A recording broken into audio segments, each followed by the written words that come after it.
過呢個世界上最反常識嘅事，唔係你揀咗屋企嗰隻貓狗，而係佢哋喺幾百萬個生命入面，精準咁揀中咗你。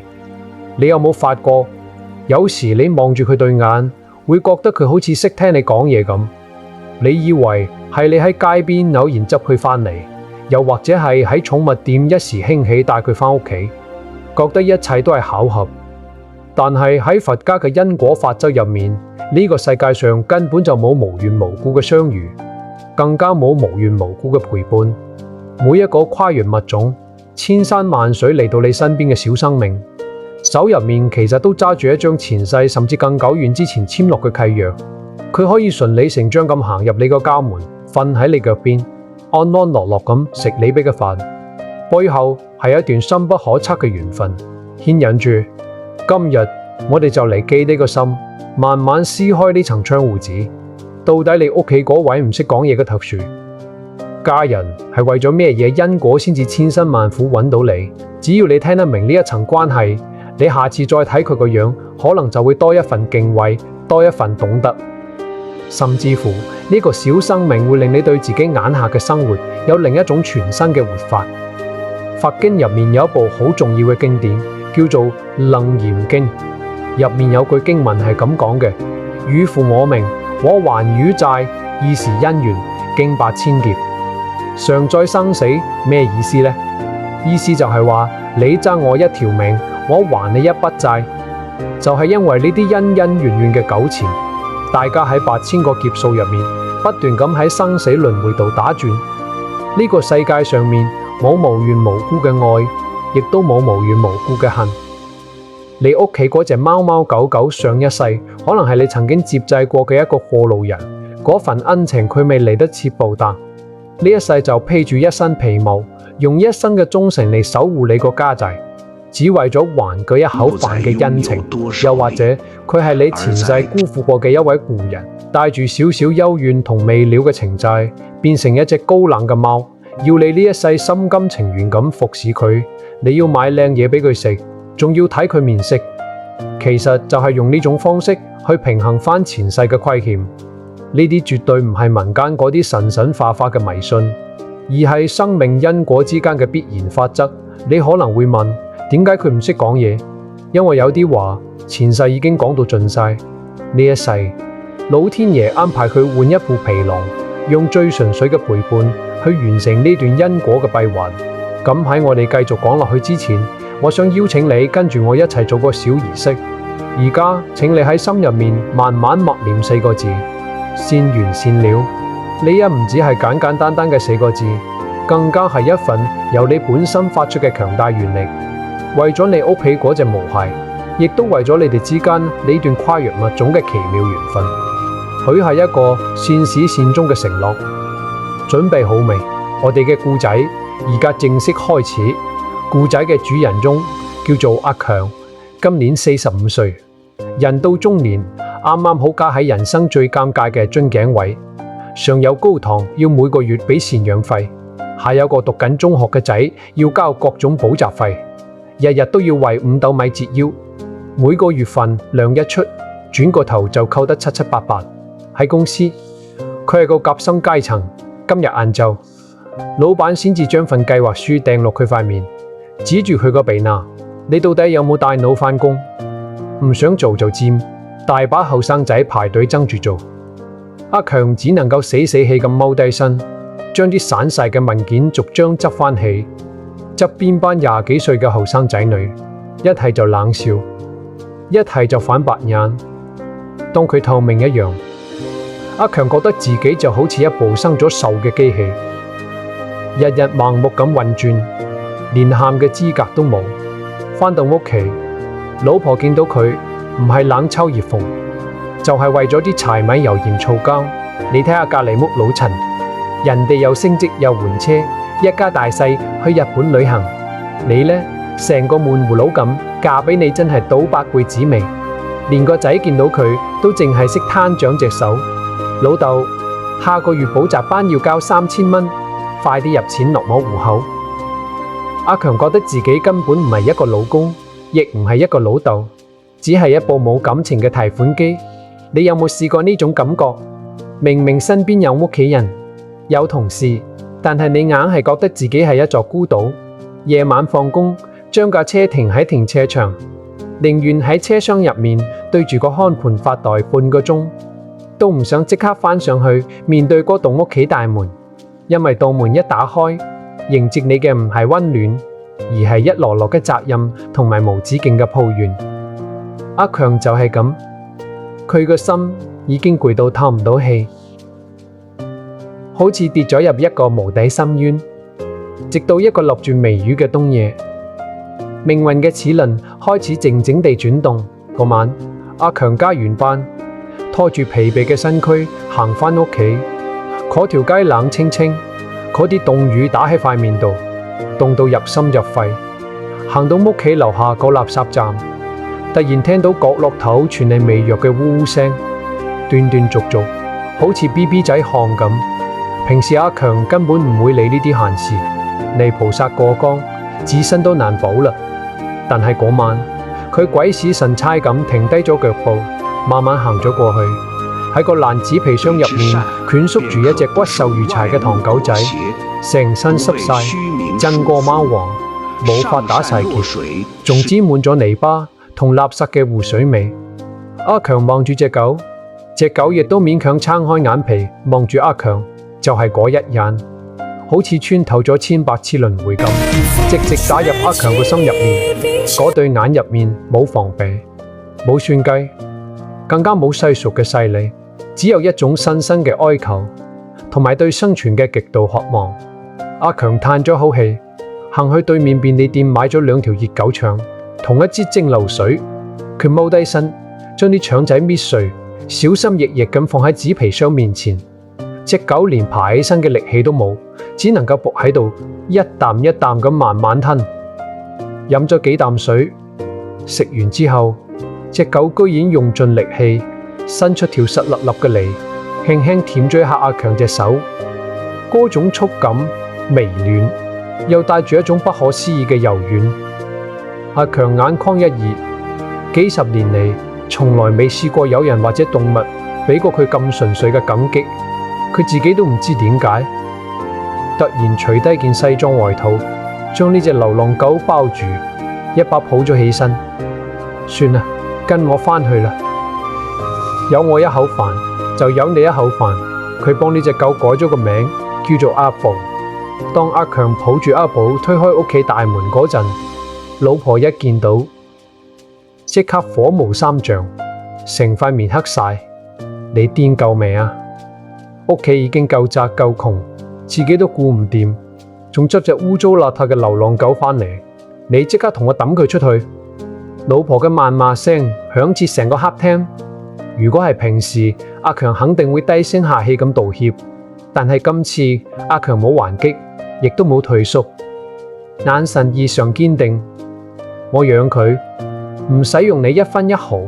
佢默默咁將阿寶抱入廁所，用暖水幫佢洗乾淨個身，吹乾啲毛，跟住揾咗件舊衫喺客廳角落頭搭咗個簡陋嘅狗竇。嗰晚，老婆發脾氣鎖咗房門，阿強唯有瞓喺梳化，阿寶就伏喺佢腳邊，聽住阿寶微弱但平穩嘅呼吸聲。阿強竟然瞓得特別好，好似心入面嗰個穿咗窿嘅大窟窿，被一啲毛茸茸暖粒粒嘅嘢填滿咗咁。阿強以為帶阿寶返屋企只係做咗件好心事，佢以為呢隻流浪狗會安安靜靜咁陪住佢，做佢孤獨人生嘅一個聽眾。當佢受委屈嗰陣，有個生命會無條件咁接納佢。但係因果嘅安排往往出人意表，阿寶行入呢個家門，絕對唔係為咗做一個乖巧嘅毛公仔。呢段跨越物種嘅同居生活，蜜月期短得可憐。嗰陣有個生命會無條件咁恢復咗體力，阿強屋企嘅噩夢就正式開始。到底阿寶嘅出現係嚟報恩定係嚟討債？呢個原本已經搖搖欲墜嘅中年家庭，又會被呢隻狗搞到點樣天翻地覆？而阿強又點樣喺呢啲雞飛狗走嘅日子入面遇到點醒佢嘅貴人？頭一個禮拜，阿寶因為身體太弱，日日淨係伏喺角落頭瞓覺。阿強以為養狗真係好簡單，只要俾啖飯、俾兜水就可以換嚟一個乖巧聽話嘅伴。點知當阿寶慢慢養好咗身子，噩夢就正式降臨。呢隻流浪狗根本唔識規矩，天性野蠻，將阿強原本已經亂糟糟嘅生活搞得更加翻天覆地。佢將老婆最中意嗰對幾千蚊嘅高踭鞋咬到甩皮甩骨，成地都係碎皮。佢將客廳嗰張真皮梳化揸到成地海綿，好似落雪咁誇張。就連阿強平時食飯嗰張木台，4隻腳都俾佢當磨牙棒咬到爛晒。最攞命嘅係，佢居然趁冇人喺屋企嗰陣，跳上阿強嗰張床褥上邊，屙咗一篤好大嘅尿。老婆一收工返到屋企，推開房門，一陣刺鼻嘅尿如尾撲面而嚟。老婆徹底崩潰，指住阿強個鼻大鬧：你係咪想逼死我啊？呢個家仲似人住嘅咩？我日日做到隻狗咁，返到嚟仲要聞狗屎狗尿，一係佢走，一係我走，你自己揀。老婆掟爛咗個花樽，執幾件衫，頭都唔會就返咗娘家。屋企靜晒，得返滿地玻璃碎，同埋一陣令人作嘔嘅尿味。阿強企喺客廳中間，望住匿喺梳化底震緊嘅阿寶，怒火直衝上腦。佢順手縫起地下一隻拖鞋，行過去想狠狠咁兜頭打落去。點解？點解我對你咁好，你要咁樣回報我？我以為你係嚟報恩嘅，原來你係嚟攞我命嘅。你有冇試過呢種被逼到埋牆角嘅絕望？明明只係想揾個透氣嘅出口，點知反而踩入一個更深嘅泥沼。你以為做件好事會有好報，點知現實就狠狠咁掘你一巴。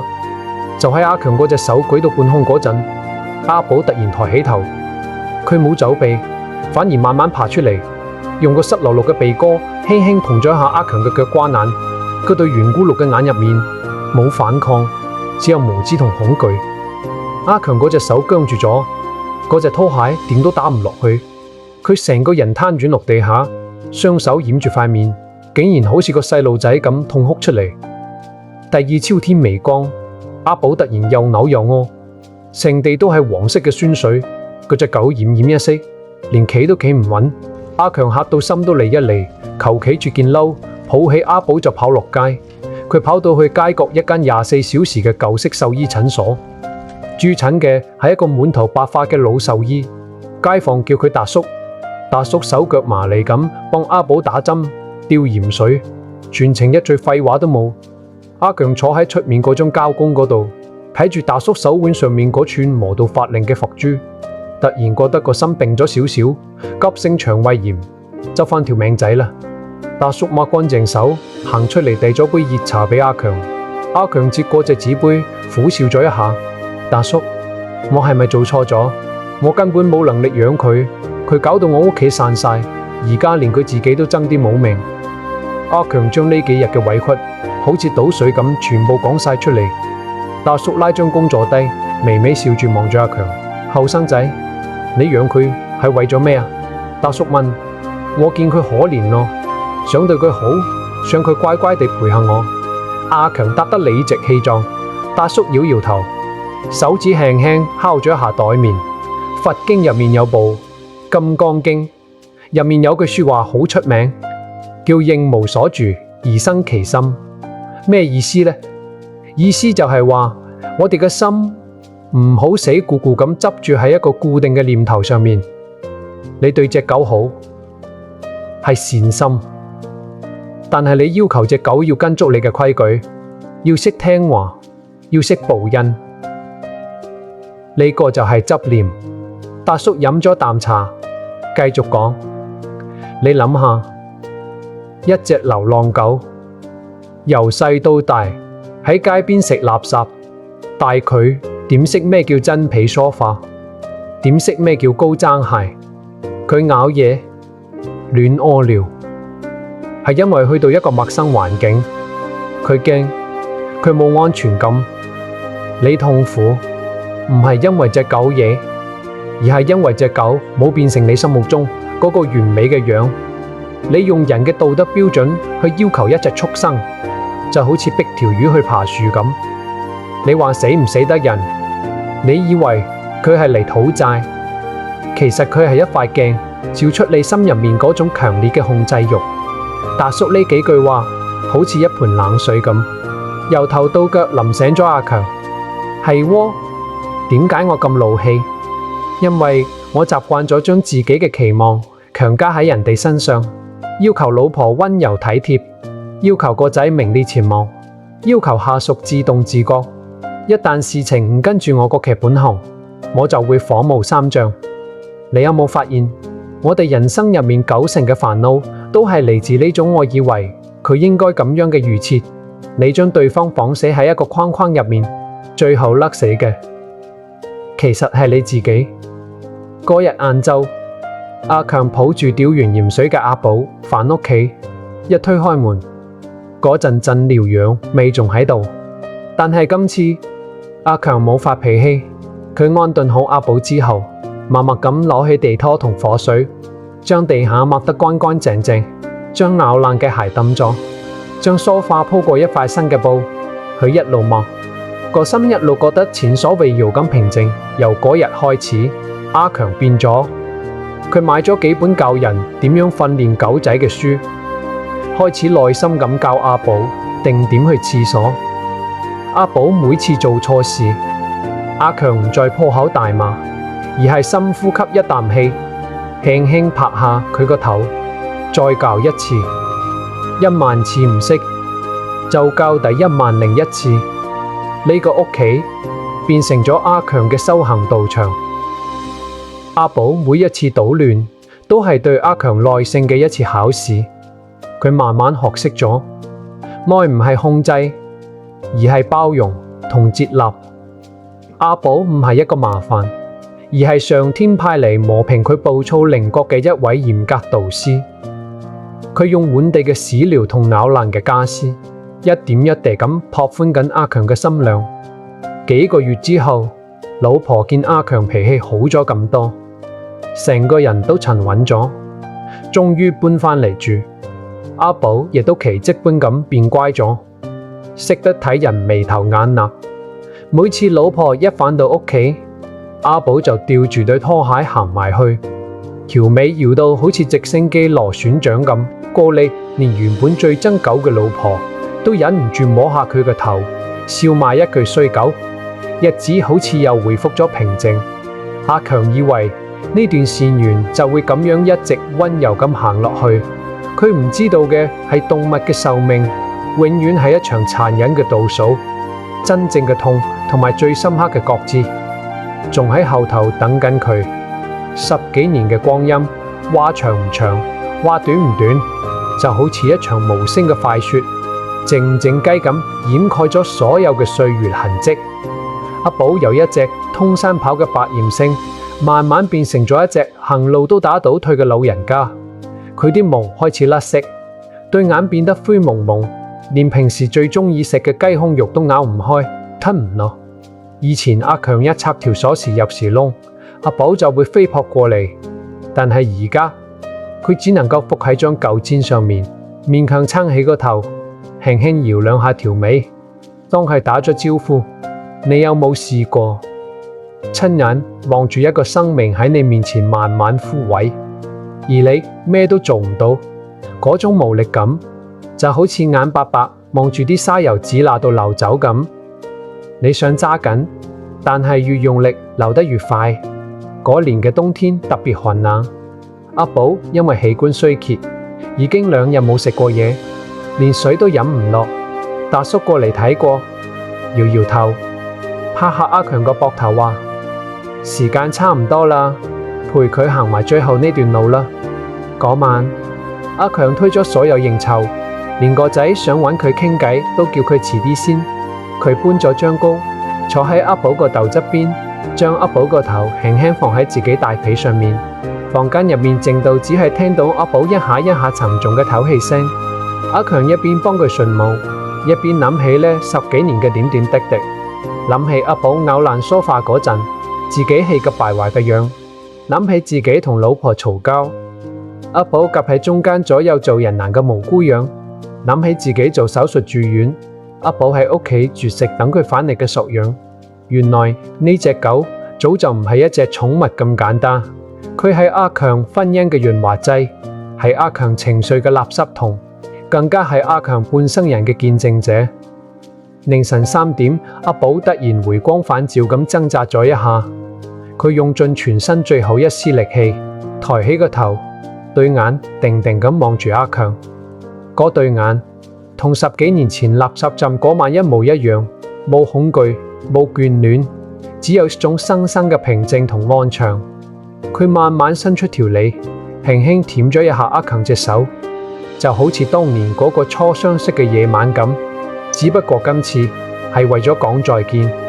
舔完呢一下，阿寶個頭重重咁跌返落阿強大髀，唞咗最後一口氣，永遠咁閂埋咗對眼。阿強冇嚎啕大哭，佢只係攬住阿寶，逐漸冰冷嘅身軀，眼淚一滴一滴咁跌落啲灰白嘅狗毛上面。呢啲眼淚入面有不捨，有心痛，但更多嘅係一份釋懷同覺知。阿強突然間明白咗，阿寶呢一生唔係為咗食佢幾斤狗糧，亦都唔係為咗霸佔佢張梳化，佢係上天派嚟嘅一位使者，用10幾年嘅陪伴教識阿強點樣去愛，再用一場無可避免嘅死亡教識阿強點樣去放手。生死無常，緣起緣滅。你以為你擁有咗一隻狗，其實係一隻狗用佢自己嘅生命幫你上咗人生最寶貴嘅一堂課。處理完阿寶嘅身後事，阿強將佢嘅骨灰撒咗喺樓下公園嗰棵大榕樹底，嗰度係阿寶生前最中意霸地盤嘅地方。返到屋企，望住空蕩蕩嘅客廳，老婆靜靜雞行埋嚟，遞咗杯熱茶俾佢。個仔亦都走過嚟，攬住佢個膊頭。阿強望住眼前嘅屋企人，心入面嗰個死結徹底解開咗。佢終於捨得放低嗰種高高在上嘅家長架子，亦都放低咗對完美生活嘅執念。佢攬住老婆同個仔，輕輕講咗句：多謝你哋喺度。阿寶雖然走咗，但係佢留低嗰份慈悲同包容，已經生根發芽，長成咗阿強心入面最堅固嘅大樹。呢段跨越物種嘅善緣，終於功德圓滿。講完阿強同阿寶嘅故仔，你有冇喺入面見到自己嘅影子？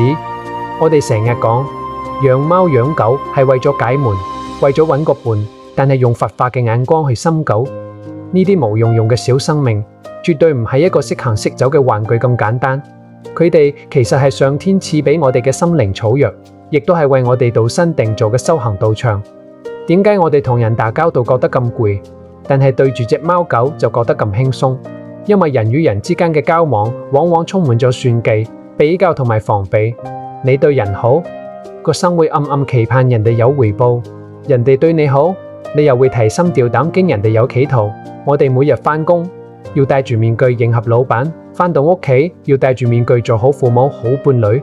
但係面對一隻動物嗰陣，你係完全唔需要設防嘅。佢睇穿你嘅堅強係扮出嚟嘅，佢睇穿你嘅笑容係夾硬製出嚟嘅，佢更加睇穿你風光背後嗰種無人傾訴嘅寂寞。當你放工返到屋企，攰到連一句嘢都唔想講，佢靜靜雞行埋嚟，將個頭挨落你大髀個耳下，你心入面嗰幅又硬又冷嘅高牆，係咪瞬間就冧晒？佢哋俾你嘅愛係全心全意，係唔求回報，係乾淨到冇一絲雜質嘅。呢種純粹嘅愛喺成年人嘅世界入面，簡直就係最稀缺嘅奢侈品，亦都係醫治焦慮同孤獨嘅最佳良藥。不過有啲觀念我哋一定要搞清楚，千祈唔好踩入迷信同執着嘅陷阱。而家好多人將隻寵物當成主子咁拜，買幾千蚊一件衫，食幾百蚊一罐進口糧，生病花幾萬蚊，眉頭都唔皺一下。但係轉個頭對住自己父母，每個月嗰少少家用就一毫子都計到足。又或者為咗自己隻狗喺條街度亂吠唔拖繩，同成個屋苑嘅街坊大吵大鬧，覺得全世界都恰緊佢隻寶貝。呢啲叫慈悲咩？絕對唔係，呢啲叫溺愛。叫愚癡。佛法教我哋嘅，從來都係講求智慧嘅愛，而唔係無底線嘅縱容。任何生命都需要適度嘅關愛，但過度嘅寵溺只會折損咗動物原本嘅福報，甚至令佢哋養成壞脾氣，適應唔到環境。更加有啲人受過情傷，或者喺社會度受過委屈，又索性將自己徹底封閉起嚟。人不如狗啦，嗰啲人太自私，我以後淨係對住隻狗算數。如果你有呢種諗法，咁就真係辜負咗上天安排隻寵物俾你嘅一片苦心啦。寵物係嚟陪伴你嘅，佢係你生命入面嘅一道微光，但絕對唔係用嚟逃避人類社會嘅藉口。如果你因為養寵物而變得越嚟越孤僻，越嚟越偏激，甚至同所有親戚朋友斷絕來往，咁呢段原本美好嘅善緣就已經俾你行偏咗，變成咗困死你自己嘅惡業。咁我哋到底應該點樣先至可以借住養寵物呢件事，真真正正咁修好自己嘅心？我喺度俾兩個實實在在，你聽日就可以跟住做嘅方法你。第一個方法，我叫佢做轉念深呼吸法。養寵物嘅人一定經歷過，你收工返到屋企，一推開門，發現隻狗咬爛咗你張真皮梳化，或者隻貓打碎咗你最中意嗰個古董花樽，嗰一刻你個火一定係直衝上腦，覺得佢簡直係靠害，想即刻攞起條藤條就狠狠咁抽落去。以後每當你心入面冒出佢又搞事，佢真係抵打。點解佢咁唔聽話？呢啲念頭嗰陣，我要求你即刻停低3秒鐘，乜嘢動作都唔好做，深呼吸一啖氣，跟住喺心入面將個念頭換成佢唔係有心靠害，佢只係一隻跟隨本能嘅動物。佢曳係因為佢驚或者悶，我要慢慢教佢，就係呢短短嘅3秒鐘停頓，就係你切斷怒火由凡夫轉為菩薩嘅關鍵一刻。你唔係縱容佢，你依然要去清理現場，依然要用堅定嘅語氣去教導佢，但係你個心境已經完全唔同咗。你用包容代替咗發洩，用理解代替咗暴怒。你以為你只係放過咗一隻咬爛嘢嘅貓狗，唔係啊。當你習慣咗呢種轉念，下次你個仔考試唔及格，下次你伴侶唔記得你生日，你第一時間冒出嚟嘅就唔再係指責，你會多咗一份耐性，多咗一份同理心。你嘅心量就喺呢一次又一次嘅深呼吸之間被徹底撐大咗。第二個方法係將你對自己隻寵物嘅私愛慢慢擴大成對終生嘅大愛。點做呢？其實好簡單，每個月出糧嗰陣抽100幾十蚊出嚟，買幾罐貓糧狗糧，放假嗰陣落去屋村樓下或者附近嘅舊區公園揾下有冇流浪貓狗，親手餵佢哋食一餐好嘅。去到之後一定要收起手機，唔好掛住影相打卡放上網位俾人睇，就咁靜靜地踎喺度睇住佢哋狼吞虎嚥咁食，睇住佢哋由驚慌失措變成慢慢放鬆。當你望住嗰啲污糟邋遢、滿身傷痕，甚至少咗條腿嘅流浪動物嗰陣，你可以喺心入面同自己講：我屋企嗰隻寶貝，如果冇遇上我，可能都會好似佢哋咁慘，喺垃圾堆度揾食。呢個就係將愛升華嘅過程。你愛屋企嗰隻貓狗，因為佢屬於你，佢聽你話，呢啲叫做私情。但係當你開始心疼路邊一隻三唔識七嘅流浪狗，開始關注嗰啲被遺棄嘅生命，呢啲就叫做慈悲。你餵出街嗰一罐糧，你俾受傷小鳥包紮嘅嗰一卷紗布，開始關注嗰啲被遺棄嘅生命，呢啲就叫做慈悲。你餵出街嗰一罐糧，你俾受傷小鳥包紮嘅嗰一卷紗布，唔單止係填飽咗一個生命，更加係為你自己積聚咗無量嘅福報。慢慢咁你會發現，你個心越嚟越柔軟，越嚟越廣闊。以前裝得落一隻狗，而家裝得落成個小區嘅流浪貓，將來甚至裝得落嗰啲曾經傷害過你嘅人。因為你開始明白，眾生皆苦，大家喺呢個婆娑世界入面打滾，各有各嘅劫數，冇邊個係容易嘅。而這一切改變嘅源頭，都係因為你屋企嗰位特殊家人，係佢用自己嘅一生教會咗你咩叫做無條件嘅愛，咩叫做真正嘅慈悲。講到尾，萬物有靈，世間上所有嘅相遇，都係一場久別重逢嘅因果。我哋講緣分，講業力，絕對唔係叫你迷信，更加唔係叫你將隻寵物當神咁拜，或者用佢嚟做逃避現實。隔絕社會嘅擋箭牌，借用因果嚟解釋，係為咗令我哋更懂得珍惜，而唔係叫你盲目去附會神怪。緣分呢樣嘢，聚散有時，就好似花開花落，順應自然。喺佢仲喺嗰度嘅時候，好好對待，唔溺愛，唔嫌棄；到佢要走嘅時候，好好送別，唔執着，唔掛礙，將對佢嘅一份牽掛化作對世間萬物嘅慈悲。呢個先至係對一段跨越物種嘅緣分最好嘅交代。講咗咁耐，你覺得呢？你屋企嗰隻毛孩又用佢嘅一生教會咗你啲咩道理？你心入面最難放低嘅，又係同佢相處嘅邊一個瞬間？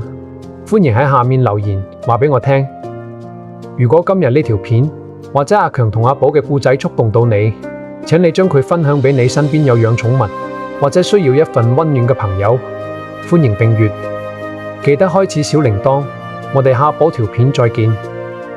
最後，請大家再次喺心入面為你哋身邊嘅小生命默念咗4個字：散緣散了，願天下所有嘅毛孩都可以得遇良人，善始善終。